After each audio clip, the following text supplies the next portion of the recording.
Hello అండి, ఈరోజు నేను బ్రెడ్ ఆమ్లెట్ ఎలా చేస్తానో చూపించబోతున్నాను. దీనికోసం నేను ఒక బ్రౌన్ బ్రెడ్ తీసుకున్నాను. అదైతే మనం హెల్త్ పరంగా చాలా మంచిది. ముందుగా ఈ బ్రెడ్కి అవుట్లైన్ అంతా కూడా ఇలా కట్ చేసేసి మిడిల్ పార్ట్ని సెపరేట్ చేసేసుకోవాలి.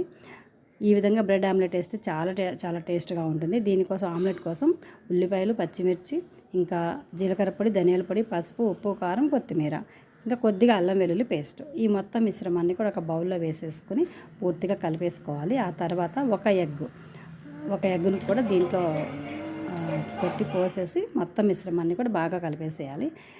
ఈ మిశ్రమానికి ఒక ఎగ్ అయితే మనకి 3 బ్రెడ్ ఆమ్లెట్స్ అయితే పర్ఫెక్ట్గా సరిపోతాయండి.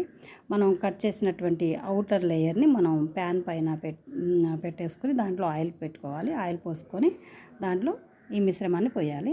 అయితే ఇక్కడ కొంచెం ఎక్కువ వేసాను, నేను 2 బ్రెడ్ ఆమ్లెట్సే చేశాను, కానీ 3 అయితే మాత్రం చాలా పర్ఫెక్ట్గా సరిపోతాయి.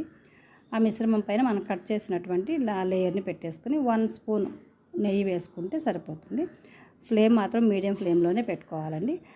అది ఒక సైడ్ బాగా కాలిన తర్వాత రెండో సైడ్కి టర్న్ చేసుకోవాలి. ఆ విధంగా 2 సైడ్స్కి తిప్పేసిన తర్వాత బ్రౌన్ కలర్లోకి వస్తే మనకి బ్రెడ్ ఆమ్లెట్ అనేది పూర్తిగా పర్ఫెక్ట్గా రెడీ అయిపోతుంది. ఈ విధంగా తయారు చేసుకోవచ్చు. ఒక ఎగ్గు, ఒక చిన్న ఉల్లిపాయతో తయారు చేస్తే మనం ఖచ్చితంగా 3 బ్రెడ్ ఆమ్లెట్లు అయితే చాలా పర్ఫెక్ట్గా వస్తాయి. పిల్లలు మాత్రం చాలా ఫేవరెట్ అయిపోతారండి, అంత టేస్ట్గా ఉంటుంది. ఇది భోజనంలోకే కాకుండా మనం స్నాక్స్ లాగా కూడా దీన్ని యూస్ చేసుకోవచ్చు, అంతా బాగుంటుంది. ఈ విధంగా ఒకసారి ట్రై చేయండి. మనము ఈ విధంగా తయారు చేసుకున్న తర్వాత దీన్ని మనం ఒక్కొక్క బ్రెడ్ ఆమ్లెట్ని 2 పీసెస్ కింద కట్ చేసుకుంటే ఇంకా పిల్లలు తినడానికి కూడా చాలా బాగుంటుంది. బాక్సెస్లో పెట్టుకోవడానికి కూడా చాలా బాగుంటుంది. అంతేనండి, ఈ విధంగా ఒకసారి ట్రై చేసి ఎలా వచ్చిందో కామెంట్ చేయండి. Thank you for watching.